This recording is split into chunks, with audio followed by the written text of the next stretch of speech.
오늘 우리에게 주신 하나님 말씀은 시편 39편 1절에서 13절 말씀입니다. 내가 말하기를 나의 행위를 조심하여 내 혀로 범죄하지 아니하리니 악인이 내 앞에 있을 때에 내가 내 입에 재갈을 먹이리라 하였도다. 내가 잠잠하여 선한 말로 하지 아니하니 나의 근심이 더 심하도다. 내 마음이 내 속에서 뜨거워서 작은 소리로 울졸일 때에 불이 붙으니 나의 혀로 말하기를 여호와여 나의 종말과 연한의 어떠함을 알게 하사 내가 나의 연약함을 알게 하소서. 주께서 나의 날을 한 뼘 길이만큼 되게 하시며 나의 일생이 주 앞에는 없는 것 같사오니 사람은 그가 든든히 서 있는 때에도 진실로 다 헛될 뿐이니이다. 셀라. 진실로 각 사람은 그림자같이 다니고 헛된 일로 소란하며 재물을 쌓으나 누가 거둘지는 알지 못하나이다. 주여 이제 내가 무엇을 바라리요 나의 소망은 주께 있나이다.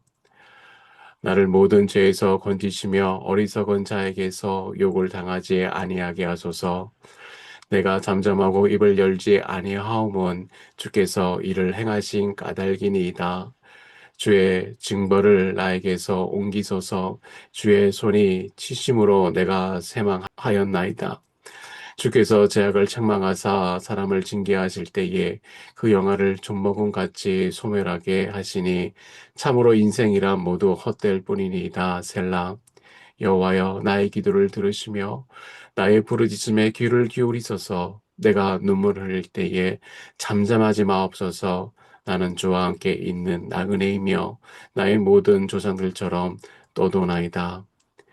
주는 나를 용서하사 내가 떠나 없어지기 전에 나의 건강을 회복시키소서. 아멘. 살다가 보면 이런 날이 있지 않습니까? 하고 싶은 말은 목까지 차오르는데 도무지 그 말을 꺼낼 수 없는 날이 있습니다.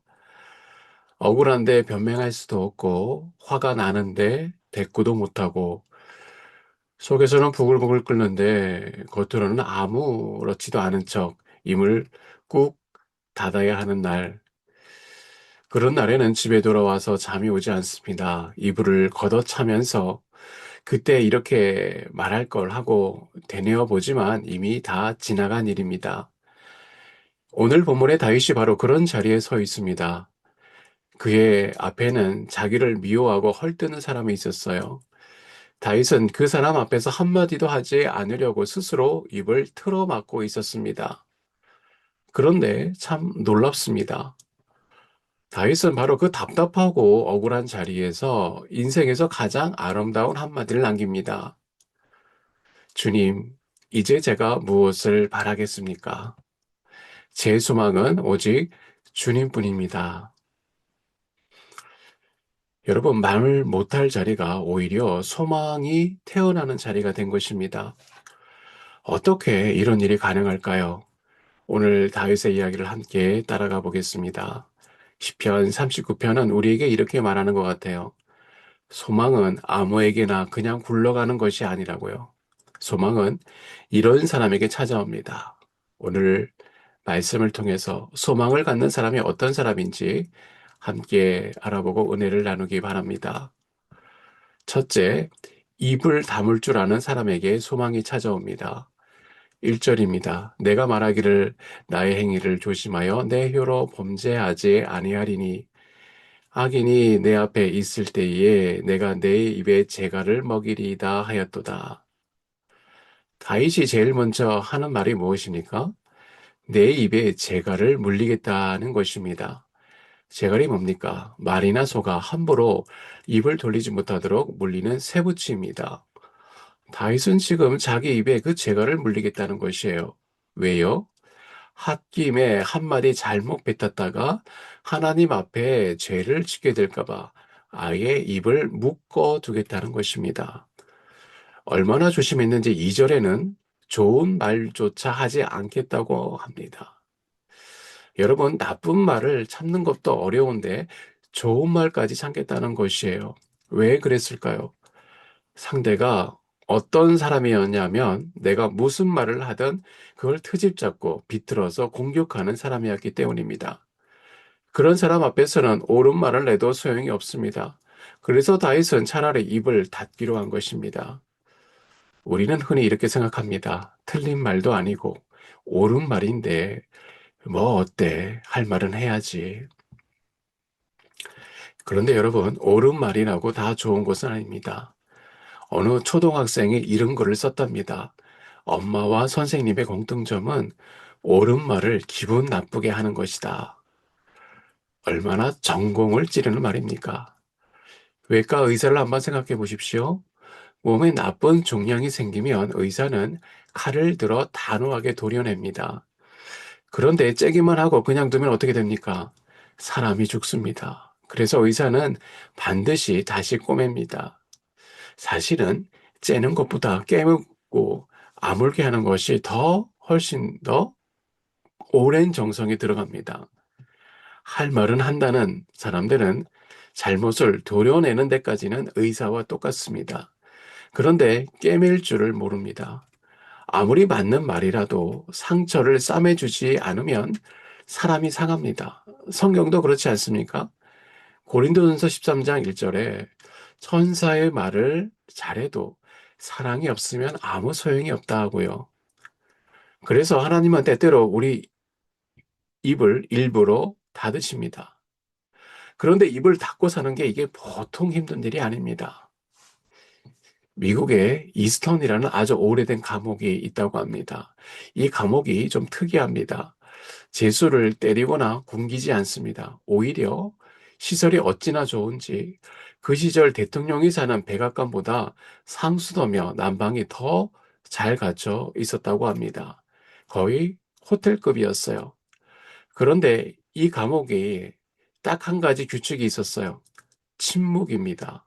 말을 못하게 하고 방을 하나씩 나눠 따로 주고 간수는 발소리조차 안 나게 천을 댄 신발을 신고 다녔습니다. 그렇게 좋은 시설인데도 죄수들이 이 감옥을 제일 무서워했다고 합니다. 왜 그럴까요? 말을 못하는 게 그렇게 괴로운 일이기 때문입니다. 다윗도 똑같았습니다. 3절을 봅시다. 입을 꾹 다물고 있으니까 속에서 불이 붙었다고 합니다. 가슴속이 뜨거워지고 생각할수록 불이 타오른다는 것이에요. 여러분 이 심정 아시겠습니까? 말을 못하니까 속에서 부글부글 끓어오르는 것이에요. 그런데 바로 여기서 다윗이 우리와는 다른 길을 갑니다. 그는 끓어오르는 불을 사람에게 쏟아붓지 않았어요. 대신 하나님께 입을 엽니다. 3절 끝에 이렇게 나옵니다. 도저히 견딜 수가 없어서 주님께 아뢰었다. 여러분, 여기에 비밀이 있습니다. 진정한 침묵은 그냥 입을 봉해버리는 것이 아니라 입의 방향을 바꾸는 것입니다.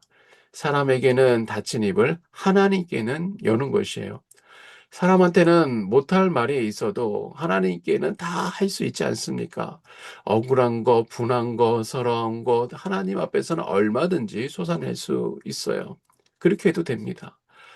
입을 다물 줄 아는 사람은 말을 잃어버린 사람이 아니라 사람 대신 하나님께 말할 줄 아는 사람입니다. 바로 그 사람에게 소망이 찾아올 줄 믿습니다. 둘째로, 자기 인생을 솔직하게 볼 줄 아는 사람에게 소망이 찾아옵니다. 4절 같이 보겠습니다. 여호와여 나의 종말과 연한이 언제까지인지 알게 하소서. 내가 나의 연약함을 알게 하소서. 하나님께 입을 연 다윗이 제일 먼저 무엇을 구하는지 아십니까? 좀 뜻밖입니다. 하나님, 제 인생이 얼마나 짧고 덧없는지 알게 해 주십시오. 복을 달라, 문제를 해결해 달라가 아니라 내 인생의 모습을 보게 해 달라는 것입니다. 그리고 다윗이 본 인생의 모습은 세 가지였습니다. 우리도 이 세 가지를 한번 마주해 보기 바랍니다. 첫째, 우리 인생은 생각보다 연약합니다. 여러분, 성경에 나오는 위대한 믿음의 사람들이 다 강했을까요? 아닙니다. 믿음의 조상 아브라함도 목숨이 위태로우니까 아내를 누이라고 거짓말했어요. 그것도 2번이나 했고요.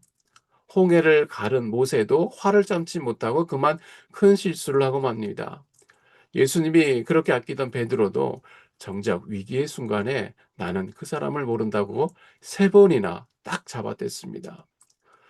우리는 그들의 멋진 모습만 기억하니까 대단히 보이는 것이지 사실은 다 우리처럼 약한 사람들입니다. 약하지 않은 사람은 이 세상에 아무도 없습니다. 둘째로 우리 인생은 눈 깜짝할 사이에 지나갑니다. 오절의 다윗의 인생의 길이를 손 한 뼘이라고 했어요. 손을 이렇게 쫙 폈을 때 그 한 뼘, 그게 인생이라는 것이에요. 여러분 어렸을 때 기억나십니까? 학교 수업 한 시간이 왜 이렇게 길던지요? 방학은 또 왜 그렇게 안 오던지요? 그런데 나이가 들수록 시간이 어떻습니까? 무섭게 빨리 지나갑니다. 누가 그러더군요. 60살에는 시속 60km로, 70살에는 시속 70km로, 80살에는 시속 80km로 달린다고 말합니다. 정신 차려보면 벌써 한 해가 다 가고 있습니다. 인생 정말 잠깐입니다. 셋째, 우리 인생은 허무합니다. 5절에서 다윗은 인생을 허사라고 표현합니다. 원래 히브리어 말로 헤벨입니다. 한번 훅 내쉬는 숨, 입김이라는 뜻입니다. 추운 날 입김을 훅 하고 불면 잠깐 보이다가 곧 사라지지 않습니까? 우리 인생이 딱 그렇다는 것이에요. 아무리 높은 자리에 올라도 아무리 많이 쌓아 올려도 결국 한 번의 입김처럼 사라진다는 것입니다. 서울의 어느 암병원에서 일하는 의사가 이런 글을 썼습니다. 그 병원에는 길어야 몇 달 잘 살아봐야 1년밖에 못 사는 환자들이 있는데 그분들이 둘러앉아 화투를 치더랍니다. 그러다 몇만 원이라도 따면은 그렇게 좋아하더라는 거예요. 의사는 처음에 그 모습이 딱해 보였습니다. 그런데 가만히 생각해 보니 나라고 뭐가 다른가 싶더랍니다. 저분들은 언제쯤 떠날지 미리 들었을 뿐이지 사실 우리도 다 시한부이기는 마찬가지 아닙니까? 그런데 우리는 이번 달에 돈 좀 벌었다고 좋아합니다. 그게 화투판에서 몇만 원 딴 것하고 뭐가 그렇게 다릅니까? 여러분 좀 이상하지 않습니까? 인생이 약하고 짧고 허무하다는 걸 아는 것이 이게 무슨 소망이 됩니까? 그런데 바로 이것이 은혜입니다. 우리가 헛것을 꽉 붙잡고 있는 동안에는 정말로 소중한 것을 붙잡을 수 없습니다. 손에 쥔 것을 내려놓아야 가장 중요한 것을 잡을 수 있는 것입니다. 넬슨 만델라라는 분이 있어요. 이분이 감옥에서 무려 27회를 보냈습니다. 인생의 황금기를 다 감옥에서 보낸 것이에요. 그런데 나중에 이분이 이렇게 고백합니다. 그 감옥의 모진 세월이 오히려 나를 강하게 만들었다. 감사하는 법, 용서하는 법을 나는 거기서 배웠다. 그 고통이 없었다면 나는 결코 그것을 깨닫지 못했을 것이다. 여러분, 때로는 우리에게 찾아온 고통이 사실 복이 변장하고 찾아온 것일 수 있습니다. 자기 인생을 솔직하게 볼 줄 아는 사람은 헛것을 내려놓고 진리를 찾는 사람입니다. 바로 그 사람에게 소망이 찾아오는 줄 믿습니다. 셋째, 주님만 바라볼 줄 아는 사람에게 소망이 찾아옵니다. 7절입니다. 주여, 이제 내가 무엇을 바라리요? 나의 소망은 주께 있나이다. 이제 다윗의 입에서 소망을 이야기하는데요. 오늘 본문의 가장 중요한 한마디라고 생각합니다. 주님, 이제 제가 무엇을 바라겠습니까? 제 소망은 오직 주님뿐입니다. 사람들에게 실망하고 모든 세상이 다 허무하게 느껴졌던 바로 그 순간에 다윗의 눈이 번쩍 뜨인 것이에요. 아, 내가 붙들 분은 오직 하나님 한 분뿐이시구나. 그런데 우리가 어떻게 하면 그렇게 주님을 바라볼 수 있을까요? 힌트가 5절에 숨어져 있습니다. 성경을 보면 거기에 셀라라는 말이 붙어 있죠. 이 말은 잠깐 멈추다라는 뜻입니다. 하나님 앞에 실컷 울고 실컷 쏟아내고 거기서 끝내지 말라는 것이에요. 거기서 잠깐 멈춰서서 하나님이 뭐라고 하시는지 귀를 기울여 들어보라는 것입니다. 여러분, 하나님 앞에 울고 난 다음에 가만히 멈춰서서 보십시오. 하나님은 반드시, 반드시 말씀하십니다. 제가 하는 이야기 하나 들려드리겠습니다. 세계적인 플루트 연주자 중에 송솔라무라는 집사님이 계십니다. 이분이 어렸을 때에는 굉장히 부잣집 아이였어요. 그런데 아버지 사업이 하루아침에 망하면서 어머니를 따라 도망치듯 미국으로 건너갑니다. 영어도 못하고 키도 작고 가진 것도 없으니 미국 아이들이 이 아이를 얼마나 괴롭혔겠습니까? 매일같이 놀림을 당하고 맞았어요. 어느 날은 너무 견디기 힘들어 학교 화장실에 숨어 있었습니다. 그리고 하나님께 막 따졌어요. 하나님, 저를 이렇게 만드셨어요. 왜 저만 이런 고통을 당해야 해요? 그렇게 한참을 울었답니다. 그런데 실컷 읊고 나서 가만히 있으니까 마음속에 조용한 음성이 들려와 오더랍니다. 얘야, 나 여기 있잖아. 내가 내 친구가 되어주면 안 되겠니? 아이는 이 말을 듣고 또 울었어요. 저는 그냥 실수로 태어난 거 아니에요? 그러다 또 이런 음성이 들렸습니다. 아니야. 나는 내 머리카락까지 하나하나 세고 있는 너의 하나님이란다. 내가 너를 만들었어. 그 말씀에 위로를 받은 아이가 화장실에서 나오는데 어디선가 플루트 소리가 들렸답니다. 그 소리를 따라가 봤더니 밴드부 연습하는 곳이었고 선생님이 한번 불어보라고 했어요. 그런데 그날 이 아이가 난생 처음으로 애국가를 플루트로 불렀는데 사람들이 다 깜짝 놀란 만큼 잘 불렀답니다. 그리고 얼마 지나지 않아 이 아이는 13살의 나이로 세계 최고의 음악학교인 줄리아드의 장학생으로 들어갔답니다. 여러분, 무슨 일이 있었던 것입니까? 하나님 앞에 실컷 울고 하나님 앞에 다 토해는 그 다음에 가만히 서서 귀를 기울인 바로 그 자리에 이 아이의 인생의 새로운 문이 활짝 열린 것입니다. 다윗도 그랬습니다. 12절에 다윗은 자기를 나그네라고 부릅니다. 나그네가 뭡니까? 잠깐 머물다 떠나는 사람이죠. 우리 인생도 그렇습니다. 이 땅에 영원히 사는 것이 아닙니다. 잠깐 머물다 가는 나그네입니다. 그런데 다윗은 그냥 나그네가 아니라 주님과 함께 있는 나그네라고 합니다. 여기가 중요합니다. 혼자 떠드는 나그네는 서럽지만 하나님이 함께 해주시는 나그네는 든든합니다. 하나님만 함께 계시면 덧없이 보이던 이 인생도 의미가 생기는 것입니다. 그리고 다윗은 마지막에 이렇게 기도합니다. 제가 세상을 떠나기 전에 다시 한번 웃을 수 있게 해 주십시오. 13절 말씀입니다. 참 뭉클한 기도 아닙니까? 여러분, 주님을 바라보는 사람은 넘어져도 그냥 주저앉아 낙심하지 않습니다. 아이가 걸음마를 배우는 걸 보십시오.